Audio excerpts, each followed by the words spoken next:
কিন্তু আমরা এর মধ্যে কিন্তু অশনি সংকেত দেখছি।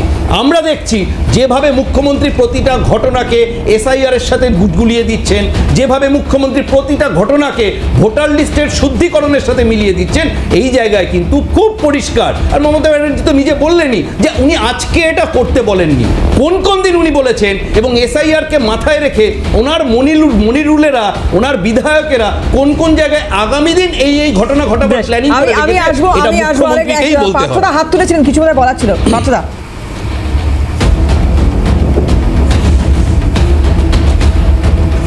না, আমরা বক্তব্য শুনছিলাম, কিন্তু যে বিষয়টা একবারে বিজেপি আড়াল করে যায় বা এড়িয়ে যাওয়ার চেষ্টা হয়, সেটা হলো বিজেপি শাসিত রাজ্য সহ বিভিন্ন জায়গায় এই যে বাঙালি পরিযায়ী শ্রমিকদের যে হেনস্থা, এত নির্মম ভাবে তাদের হত্যা করা হয় বা হেনস্থা করা হচ্ছে, সেটা নিয়ে তাদের বক্তব্য কিন্তু শোনা যায় না। সেটাকে তারা কোন ভাবে দেখে আমরা এটা দেখি না, এটা নিয়ে তাদের প্রতিবাদ, তাদের কোনো বক্তব্য নেই। তারা বাংলায় নিশ্চিতভাবে যে কোনো ঘটনা ঘটলে প্রতিবাদ আপনারা করবেন, আমরা সেটা বলিনি, কিন্তু প্রতিবাদ সিলেক্টিভ কেন? একজন বাঙালিকে যখন হেনস্থা করা হচ্ছে বাংলা ভাষা বলার জন্য, একজন বাংলার পরিযায়ী শ্রমিক সোনালী খাতুনদের যখন অন্তঃসত্ত্বা অবস্থায় পুশব্যাক করা হচ্ছে, তখন তারা প্রতিবাদে গর্জে ওঠে না। আমরা নিশ্চিতভাবে এই যে বেলডাঙ্গার ঘটনা, এটারও প্রতিবাদ করি। এই ধরনের ঘটনা অনুকৃত তো কখনো ঘটনা ঘটা উচিত নয়। যারা ঘটিয়েছে, যারা যেই হোক না কেন, যত বড়ই মাথা হোক না কেন, তার বিরুদ্ধে অ্যাকর্ডিং টু ব্যবস্থা গ্রহণ হবে। মমতা বন্দ্যোপাধ্যায় মাননীয় মুখ্যমন্ত্রী দর্থহীন ভাবে বলেছে।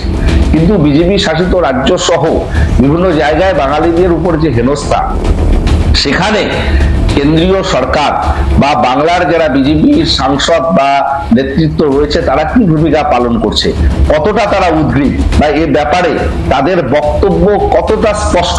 আমরা তো ঝাড়খণ্ডের আজকে ঘটনা, একটা অবিজেপি শাসিত রাজ্য বলে তারা খানিকটা প্রতিবাদ করবার চেষ্টা করছে, সেটাও মেকি প্রতিবাদ।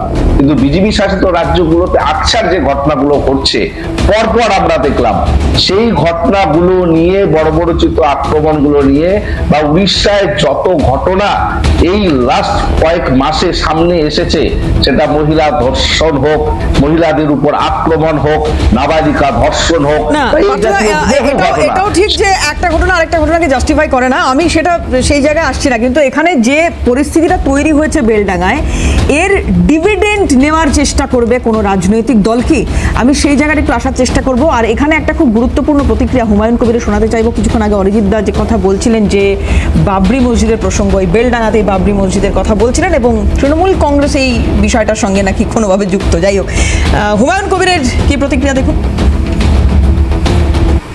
বিজেপির তো একটা টার্গেট, বিজেপি এইসব মুসলিম ছেলেদেরকে ট্রেন থেকে নামিয়ে তাদেরকে জয় শ্রীরাম বলানো, তাদেরকে মারা, এটা বিজেপি তো এই ভোটের মুখে চাইছে এখানে দাঙ্গা হোক এবং রাষ্ট্রপতি শাসনের মতো পরিস্থিতি হোক, এটা তো বিজেপি চাইছে। এটা অযৌক্তিক কথা হয়ে গেল না? আজকে বেলডাঙ্গায় যে ঘটনা ঘটেছে, যারা করেছে তাদের নাম কি?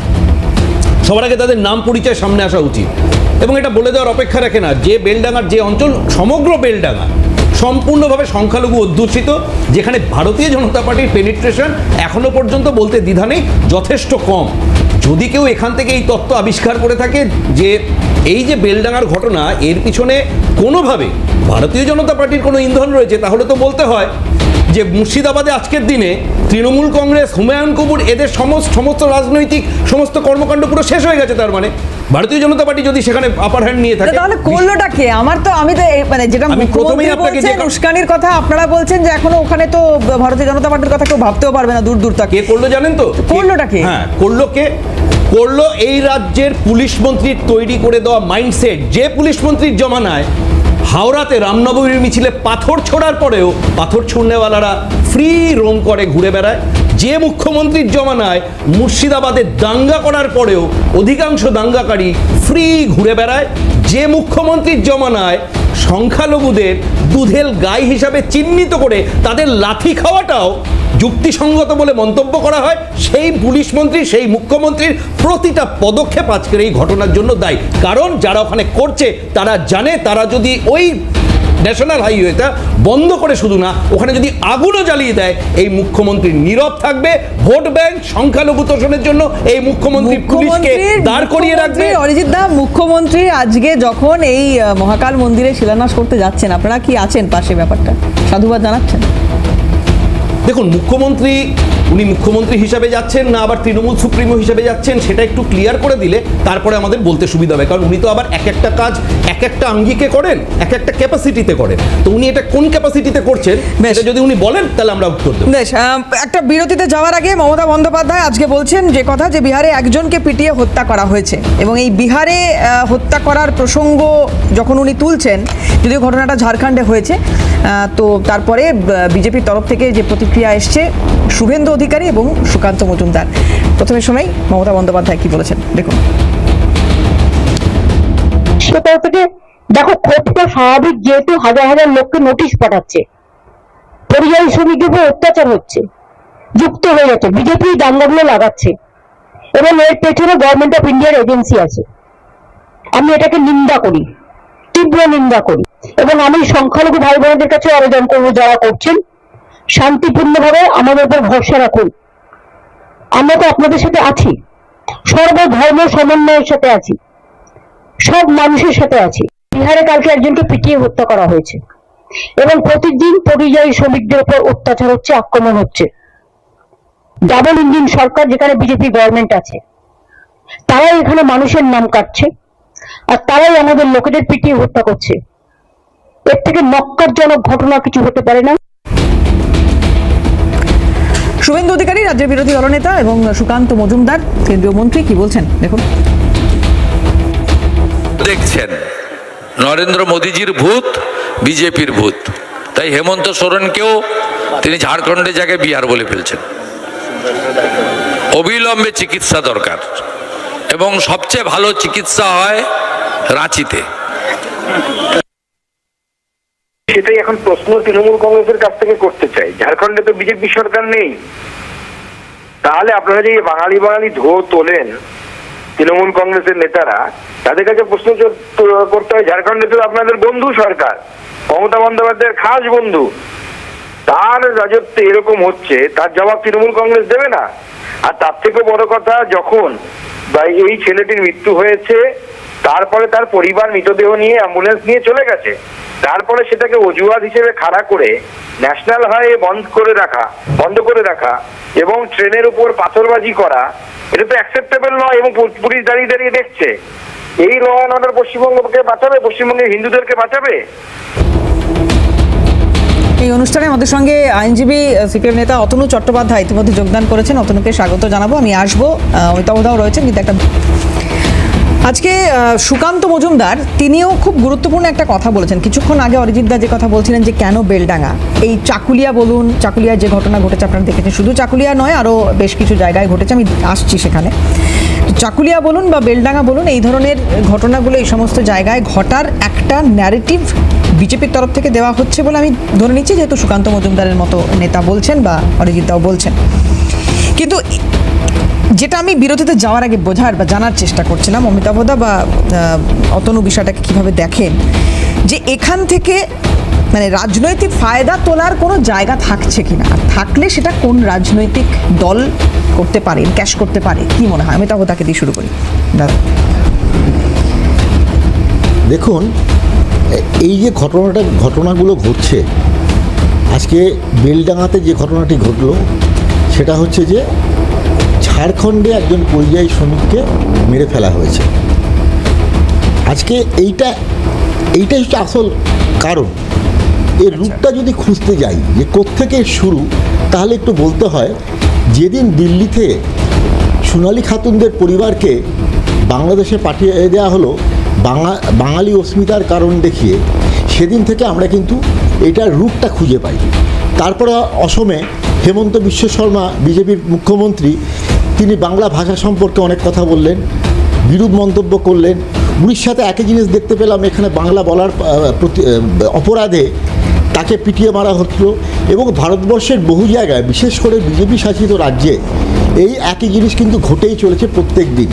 এতে বিজেপির বাঙালি অস্মিতার প্রতি যে তাদের সম্মান নেই, শ্রদ্ধা নেই, সেটা কিন্তু খুব পরিষ্কার হয়ে গেছে। আজকে বিজেপি সমাজে যে বিষ ছড়িয়ে গেছে, আগে তারা সংখ্যালঘুদের বিরুদ্ধে বিষ ছড়িয়ে যেত, ঘৃণার একটা আবহ তৈরি করত। এখন বাংলার প্রতি, বাঙালি মানুষদের প্রতি ঘৃণা যাতে তৈরি হয়, যেমন হিটলার না মানে জার্মানিতে নির্বাচন তো সামনে, এখন বাঙালি জাতির মধ্যে যদি বিজেপি সম্পর্কে তীব্র ঘৃণা তৈরি হয় তাহলে তো ওদের মানে ডিসঅ্যাডভান্টেজ। এবং সেটা তো করা হয়েছে, সেটা যে কোনো কারণে করা হয়েছে।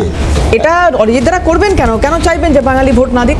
তাহলে এতদিন ধরে করেছেন কেন? কেন হেমন্ত বিশ্ব শর্মা বাংলা ভাষা সম্পর্কে এত একটা বাজে মন্তব্য করেছেন? এগুলো জবাব দিতে হবে। আজকে তারই একটা ফলশ্রুতি সমাজের মধ্যে ঢুকে গেছে। কোনো জায়গায় বাংলায় কথা বললে মারছে, কোনো জায়গায় আকলাখের মতন আকলাখ একটা সাধারণ মাংস নিয়ে যাচ্ছিল, ওকে গরুর মাংস নিয়ে যাচ্ছে বলে তাকে পেটানো হলো, মেরে ফেলা হলো। এই জিনিস ভারতবর্ষের প্রত্যেকটা জায়গায় সমাজে ছড়িয়ে দেওয়া হয়েছে। এবং এই যে ঘৃণার যে আবহ, আপনি যদি অমিতাভ দা অসহিষ্ণুতার কথা বলেন সেটা আলাদা জায়গায়, আমি বলছি বাংলায় আসন্ন নির্বাচন, তার আগে বাঙালি বিদ্বেষী দল বিজেপি এটা যদি তারা নিজেরাই প্রতিষ্ঠিত করে, এটা তো তাদের মানে ভোট পার্সেন্টেজ আপনি কমবে। বলুন না, দিল্লিতে কারা সোনালী খাতুনদেরকে বাংলাদেশে পাঠিয়েছিল? সাধারণ মানুষ, যদি সেটা হয় 2019-এ এত ভোট পার্সেন্টেজ ছিল কেন? তখনও তো তাহলে এটা সেই গোবলয়ের দল। যদি সেভাবে দেখি তো বাঙালিকে এভাবে আঘাত করা হয়নি, বাংলা ভাষা বাংলায় কথা বলার জন্য পেটানো হয়নি। উড়িষ্যাতে বলুন, আসামে বলুন, এবং বিভিন্ন বিজেপি শাসিত রাজ্যে এটা তো করা হয়েছে, এবং সেটা ধারাবাহিকভাবে করা হয়েছে। বেশ, শতনু কি বললেন? দেখুন দেবারতী, আপনি খুব নির্দিষ্ট প্রশ্ন করলেন, রাজনৈতিক ফায়দা কার। এবার দেখুন, রাজনৈতিক বক্তব্য রাখতে গিয়ে এটা তো অস্বীকার করবার জায়গা নেই যে বিজেপি আদ্যন্ত একটি বাংলা এবং বাঙালি বিরোধী হচ্ছে রাজনৈতিক দল। কারণ গোটা দেশে যেখানে যেখানে বিজেপি শাসিত সরকার রয়েছে সেখানে যা ট্রেন্ড, যা খবর উড়িষ্যা থেকে উত্তরপ্রদেশ হয়ে একদম আমাদের এই হেমন্ত বিশ্ব শর্মা আসাম থেকে সর্বত্র আপনারা দেখতে পাচ্ছেন যে তাদের বাংলা এবং বাঙালি সম্বন্ধে তাদের কি চিন্তাধারা। কিন্তু রাজনৈতিক ফায়দা কার? এবার দেখুন, রাজনৈতিক ফায়দা কার এটা যদি আপনি জানতে চান তাহলে সবচেয়ে যেটা প্রশ্ন হচ্ছে রাজনৈতিক ফায়দা তৃণমূল এবং বিজেপি দুজনের। আর একদম আপনি দেখুন, এখানে তৃণমূলের যিনি প্রতিনিধি আছেন, বিজেপির যিনি প্রতিনিধি আছেন। মানে আমি আসার সময় একটু দেরি হয়েছে, কিন্তু আসার সময় মোবাইলে এবং আসার পরে স্টুডিওতে আমি শুনছিলাম দুজনের বক্তব্য। একজনের প্রশ্ন হচ্ছে নাম কি, আরেকজনের প্রশ্ন হচ্ছে অন্য। মানে আসল জায়গাটা কিন্তু যে কেন আমি বলছি রাজনৈতিক ফায়দার কথাটা এদেরই, কারণ এরা এই ব্যাপারটাকে রাজনৈতিক একটা মোড়ক দিয়ে এখান দিয়ে হচ্ছে নিজেদের রাজনৈতিক রুটি সেঁকতে চান। আসল প্রশ্নটা কেউই করছেন না যে এই রাজ্যের থেকে হচ্ছে শ্রমিকদেরকে বাইরে যেতে হচ্ছে কেন। পার্থদাদের কাছে তথ্য আছে যে এই রাজ্যের কতজন শ্রমিক এই মুহূর্তে বাইরে কাজ করছে, রাজ্য সরকারের তথ্য নেই। শ্রম দিবস কত টাকা মাইনে পান, এখানে কাজ করলে কত টাকা হচ্ছে পারিশ্রমিক পাওয়া যায়, মানুষকে কেন বাইরে কাজ করতে যেতে হবে? বিজেপি তো খারাপ দল একদম নিঃসন্দেহে, বিজেপি বাঙালি এবং বাংলা বিরোধী দল। কিন্তু এটাও বুঝতে হবে যে এই সরকারের সময়, এই রাজ্য সরকারের সময় একদম দলে দলে শ্রমিককে বাংলা ছেড়ে কেন অন্য রাজ্যে কাজের আশায় যেতে হচ্ছে, কেন পশ্চিমবঙ্গ হচ্ছে 100 দিনের কাজগুলো হয় না, কেন হচ্ছে গিয়ে পুকুর চুরি হয় 100 দিনের কাজের নামে, এবং কেন হচ্ছে শ্রমিকদেরকে বাইরে কাজ করতে যেতে হয়, সেখানে বিজেপির মতো এই বিভীষিকা রয়েছে যারা বাঙালি এবং বাংলাকে চূড়ান্তভাবে হেনস্থা করে। বেশ, একটা বিরতি নেব, আমি আসবো দাদা, একটা ব্রেক নেব, খুব শার্প ব্রেক। বিরতির পর ফিরে এসে যে কথা বলছিলাম, সুকান্ত মজুমদার যখন বলছেন যে ডেমোগ্রাফি চেঞ্জ হয়ে যাচ্ছে এই সমস্ত এলাকা, কি বলেছেন উনি, সে প্রতিক্রিয়া নিয়ে ফিরবেন। প্রচুর কোথায় হচ্ছে, চাকুলিয়াতে হচ্ছে, গতদিন হয়েছিল ফারাক্কাতে। এই দুই জায়গার আপনি যদি ডেমোগ্রাফি দেখেন, অর্থাৎ হিন্দু এবং মুসলিম শতাংশ দেখেন জনসংখ্যার, তাহলেই বুঝতে পারবেন কারণটা কি।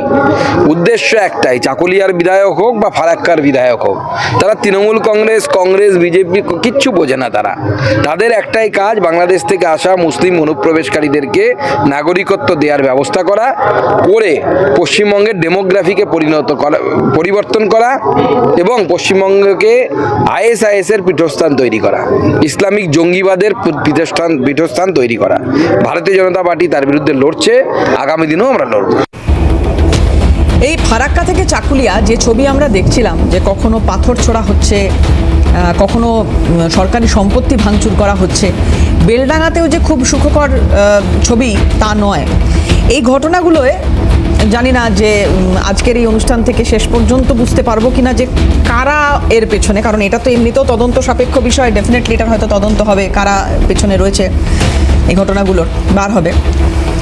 কিন্তু একদিকে এইরকম কিছু সিচুয়েশন তৈরি হচ্ছে, এরকম কিছু ঘটনা ঘটছে যেখানে পরিযায়ী শ্রমিকের মৃত্যু, আর তার জেরে বাংলায় আইন শৃঙ্খলা নিয়ে প্রশ্ন উঠে যাচ্ছে।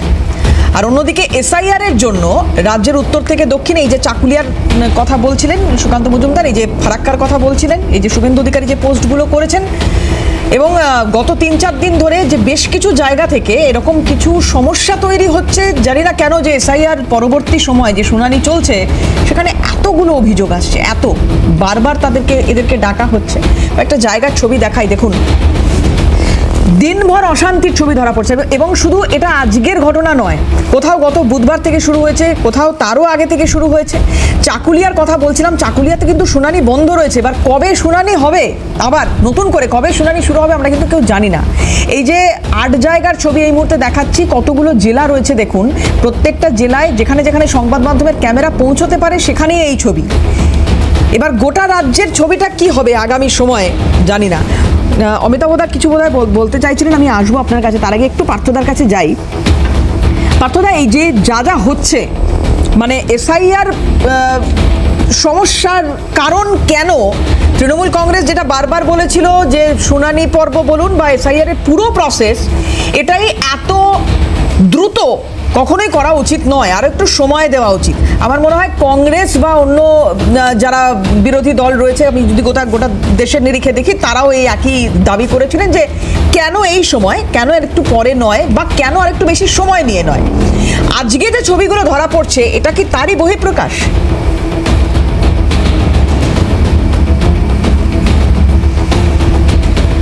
দেখুন, নিশ্চিতভাবে গোটা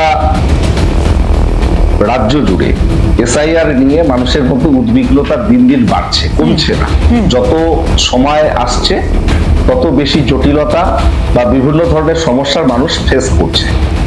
আজকে যেভাবে লজিক্যাল ডিসক্রিপেন্সির নামে বুথে বুথে 150, 200, কোথাও 300, 600 মানুষকে ডাকা হচ্ছে খুব সামান্য কারণে, এটা অসহনীয় হয়ে উঠছে। মানুষ বুঝতে পারছে না তাদের এই পথ থেকে উত্তরণের উপায় কি।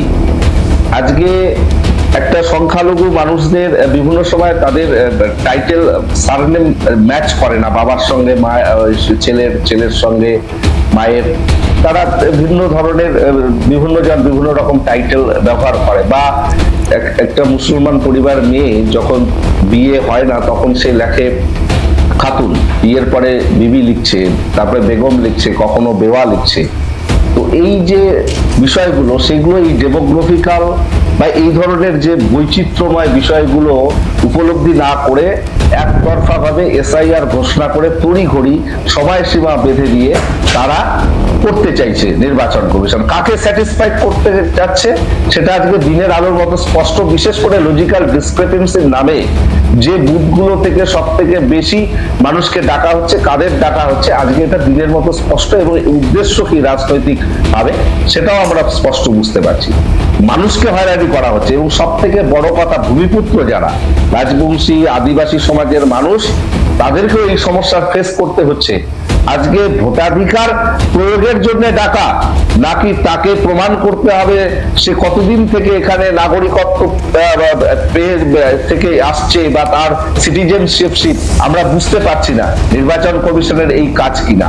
এবং এসআইআর যত তড়িঘড়ি করে বাংলায় করছে, এত মানুষের মৃত্যু মিছিল আমরা দেখতে পাচ্ছি, এবং সাধারণ মানুষ চরম হয়রানির শিকার হচ্ছে। না, সেটা তো বুঝলাম পার্থদা, সেটা তো যে ছবিগুলো আমরা দেখেছি, আজকেও বেশ কিছু জায়গায় অগ্নিসংযোগের ঘটনা বা এই ধরনের অশান্তি গন্ডগোল এগুলো রয়েছে। তো যদি বেলডাঙ্গার ঘটনায় আইন শৃঙ্খলা নিয়ে প্রশ্ন ওঠে, যদি উস্কানির প্রশ্ন ওঠে, যে কথা আপনারা বলছেন উস্কানি রয়েছে, এবং এই রকম পরিস্থিতি যখন তৈরি হচ্ছে, তখন পুলিশ প্রশাসনের ভূমিকা নিয়েও বিরোধী রাজনৈতিক দল প্রশ্ন করছে। তাহলে এসআইআর আবহে বা এসআইআর এর এই যে এফেক্টগুলো আপনারা বলছেন, মানুষের হয়রানি, ডেফিনেটলি হয়রানি হয়েছে, কিন্তু তার পাশাপাশি এই ছবিগুলো তো এই একই প্রশ্ন তোলে। তাহলে কেন এইরকম, এটাও কি আইন শৃঙ্খলা অবনতির যে অভিযোগগুলো বিরোধী রাজনৈতিক দলগুলো তুলছে, এখানেও তো সেই একই প্রশ্ন তুলতে পারে, এখানেও তো একই রকম ঘটনা ঘটছে। তাহলে না, এই জায়গায় পশ্চিমবঙ্গ সরকারের মাননীয় মুখ্যমন্ত্রী মমতা বন্দ্যোপাধ্যায় বিষয়টিকে এড়িয়ে যাননি, বা পুলিশ প্রশাসন এড়িয়ে যায়নি। এই ধরনের ঘটনা কখনোই কাঙ্ক্ষিত নয়। বেলডাঙ্গার যে ঘটনা সেটা কখনোই মান্যতা দেওয়া হয় না, বরং তার বিরুদ্ধে অ্যাকর্ডিং টু ল ব্যবস্থা গ্রহণ করা হচ্ছে এবং স্ট্রিক্টলি অ্যাকশন নেওয়া হবে, এটুক ব্যাপারে নিশ্চিত। কিন্তু সুকান্ত মজুমদার যে বিষয়টা বলবার চেষ্টা করলো যে ডেমোগ্রাফি দেখে দেখে বিশৃঙ্খলা হচ্ছে, এটা অত্যন্ত দুর্ভাগ্যজনক এবং নিন্দনীয় ঘটনা। তাহলে মণিপুরে যখন এতদিন ধরে আগুন জ্বললো, তাহলে সেখানে কোন ডেমোগ্রাফি পরিবর্তন হয়েছে? বা বিজেপি শাসিত রাজ্যগুলোতে যখন আইন শৃঙ্খলার অবনতি হয়, প্রকাশ্য দিবালোকে মানুষকে খুন করা হয়, বা এই ধরনের এজিটেশনের নামে ধ্বংসাত্মক কর্মসূচি হয়, তখন কোন ডেমোগ্রাফিকার পরিবর্তন হয়? আসলে তারা গোটাটাই সাম্প্রদায়িক দৃষ্টিভঙ্গিতে দেখে মানুষের বিভাজনের রাজনীতি করবার চেষ্টা করছে, কিন্তু ভেতরে ঢুকে মানুষের সমস্যা কি, মানুষ কি ফেস করছে। কিন্তু এই যে ন্যারেটিভটা তৈরি হচ্ছে পার্থদা, আমি একটু জানতে চাইবো, এই যে ন্যারেটিভটা তৈরি হচ্ছে, যে এই যে আমরা এতগুলো 8টা জায়গার ছবি দেখাচ্ছি, এই যে ন্যারেটিভটা তৈরি হচ্ছে, এই জায়গাগুলোতে সংখ্যালঘু অধ্যুষিত মানুষ বেশি আছেন, তাদেরকে হয়রানির মধ্যে বেশি পড়তে হচ্ছে, বিক্ষোভ, হয়রানি, অসুবিধা অন্যান্য ক্ষেত্রেও যেমন হচ্ছে, সংখ্যালঘু মানুষদের ক্ষেত্রে বেশি হচ্ছে। আজকে মাননীয় মুখ্যমন্ত্রী একটা মন্তব্য করেছেন, উনি বলছেন মালদার ক্ষেত্রে এরকম প্রচুর মানুষ রয়েছেন যাদেরকে ডাকা হচ্ছে, তারা বেশিরভাগই ওই একটি কমিউনিটির মানুষ। বোঝাই যাচ্ছে উনি কাদের কথা বলছেন। কিন্তু এই ন্যারেটিভটা তৈরি হচ্ছে কেন? মানে এইখানে শুধু কি এরাই অসুবিধার মধ্যে পড়ছেন? শুধু কি সংখ্যালঘু ভাই বোনেরাই অসুবিধার মধ্যে পড়ছেন? আর আপনি যে কারণগুলো বলছেন যে এই কারণে এদের সমস্যা হচ্ছে, সেটাই কি একমাত্র ব্যাখ্যা, একমাত্র যুক্তি?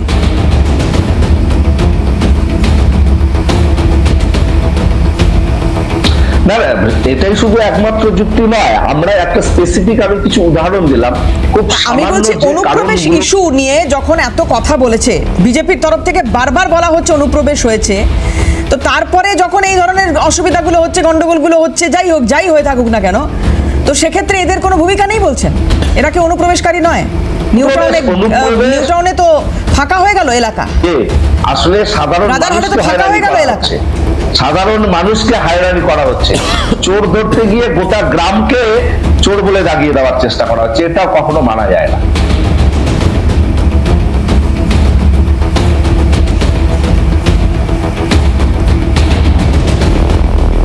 বেশ বেশ, আমি অমিতাভ, আমি আসবো, আমি অরিজিৎদার কাছে ভেবেছিলাম আসবো, কিন্তু খুব ছোট করে অমিতাভ একটা বিষয় বলুন। শুভেন্দু অধিকারী, আমি আসবো দাদা, আমি আসবো আপনার কাছে আসবো।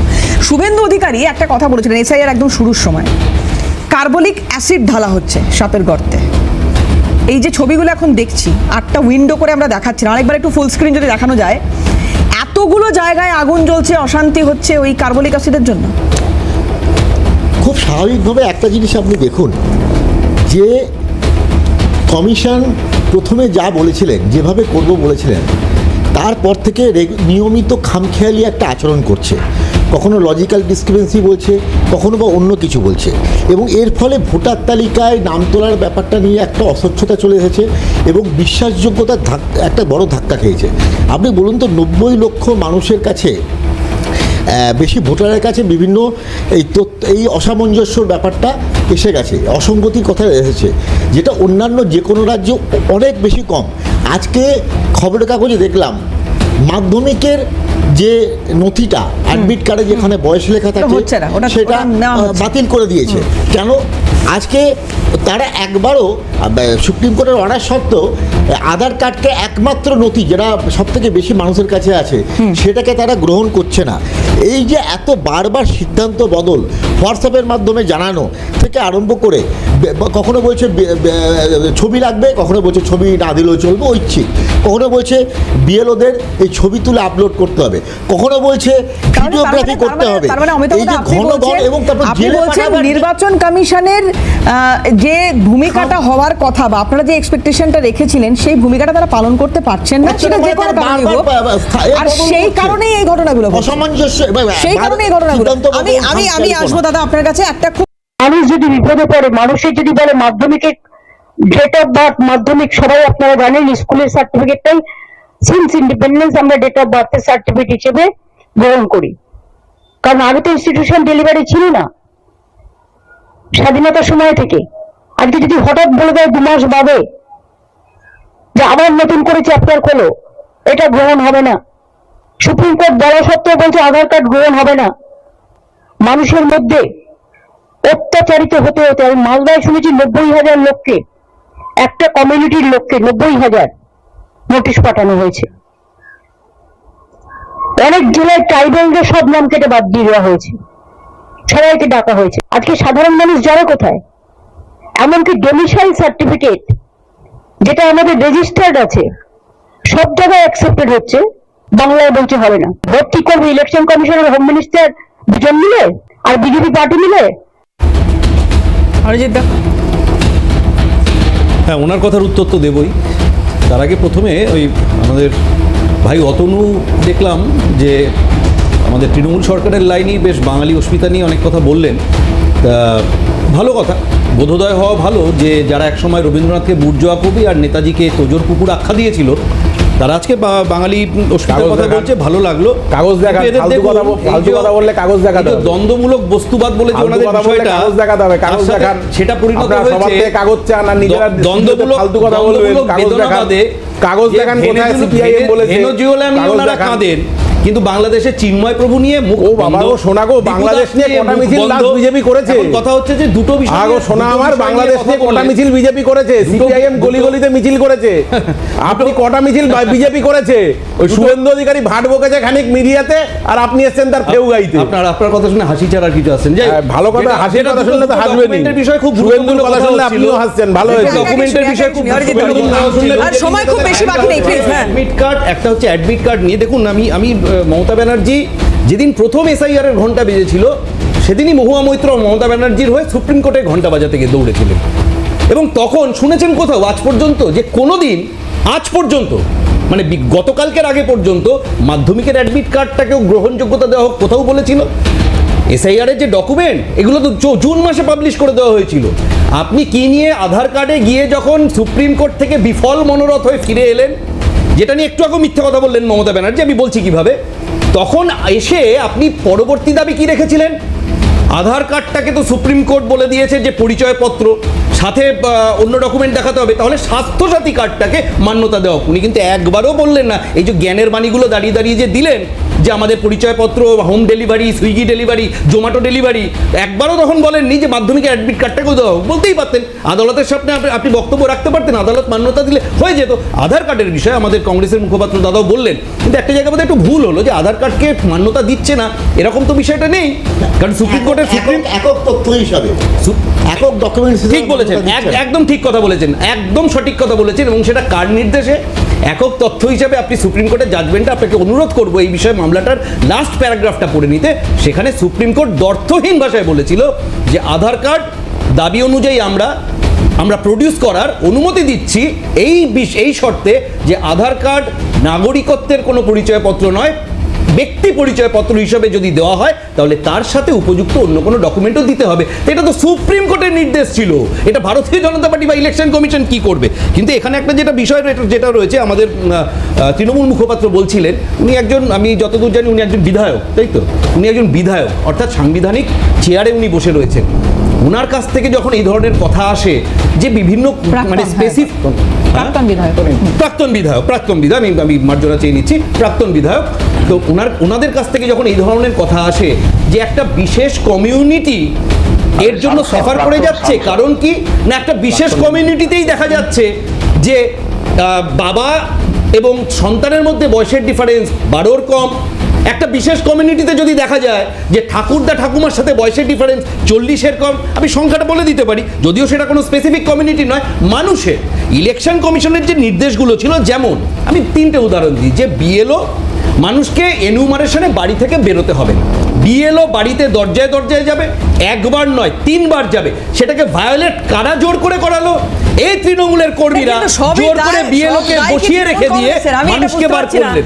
তাহলে তো প্রত্যেকটা বিরোধী রাজনৈতিক দলেরই কিছু কিছু অভিযোগ নির্বাচন কমিশনকে নিয়ে রয়েছে অরিজিৎ দা। ঠিক কথা, যেমন অভিযোগ হয়েছিল, আমি দায়িত্ব পাচ্ছি না, আমি ইলেকশন কমিশনের মুখপাত্র না হয়েও ইলেকশন কমিশনের পরপর অ্যাক্টিভিটিটাকে জাস্ট প্লেস করছি এইভাবে যে ইলেকশন কমিশনের কাছে দাবি উঠলো, তৃণমূল দাবি তুলেছিল, বিভিন্ন সেক্টর থেকে ভারতীয় জনতা পার্টিও বলেছিল যে এই হিয়ারিং এ বয়স্ক লোকেদের গিয়ে দাঁড়িয়ে হিয়ারিং অ্যাটেন্ড করতে অসুবিধা হচ্ছে।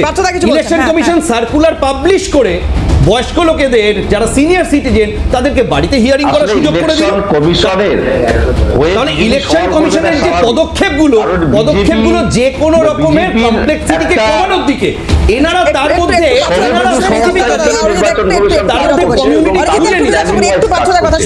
এটা বুঝতে আজকে রকেট সায়েন্স বোঝার কোনো প্রয়োজন নেই, এটা বোঝার জন্য কোনো রকেট সায়েন্স বোঝার প্রয়োজন নেই। ভারতবর্ষের যা বৈচিত্র্য বা বাংলার যা বৈচিত্র্য, একটা সময় বাল্যবিবাহ নিয়ে এত রিজিডিটি ছিল না। বিভিন্ন কমিউনিটি বেসে বাল্য বিবাহের প্রচলন বরাবর ছিল, একটা সময় গভর্নমেন্ট আইন করবার পর সেটা অনেকটা কমেছে এবং বেশ কমেছে। কিন্তু ইলেকশন কমিশনের ভূমিকা নিয়ে প্রশ্ন উঠছে। আমি একদম শেষ করব আজকে অনুষ্ঠান। একদম শেষ সময় নেই, অতনুর কাছে আসবো, একদম 20 সেকেন্ডে উত্তর নেবো। অতনু, দেখুন, এই রোহিঙ্গা বাংলাদেশে এসব দিয়ে প্রথম হচ্ছে খুব মিডিয়া গরম করার চেষ্টা করেছে শুভেন্দু, তারপরে কিছু হয়নি, বুঝতে পেরেছে, এখন ইলেকশন কমিশন নেমেছে, বলছে লজিক্যাল ডিসপ্লিসেন্সি। দাস বা বিশ্বাস 2002 নাম রয়েছে, তারপরে হচ্ছে তার নাকি এসসি কাস্ট সার্টিফিকেট লাগে, কেন রাখবে? খাতুন বিয়ের পর বিবি হয়েছে, বলছে লজিক্যাল ডিসক্রিপেন্সি। আমি নির্দিষ্টভাবে বলছি, এটা আমাদের পার্টির রাজ্য সম্পাদক একদম প্রেস কনফারেন্স করে বলেছেন। মালদাতে নো ম্যাপিং কতজন আসলো? 1.88%, আর নোটিশ গেল কতজনের কাছে? 28%-এর কাছে।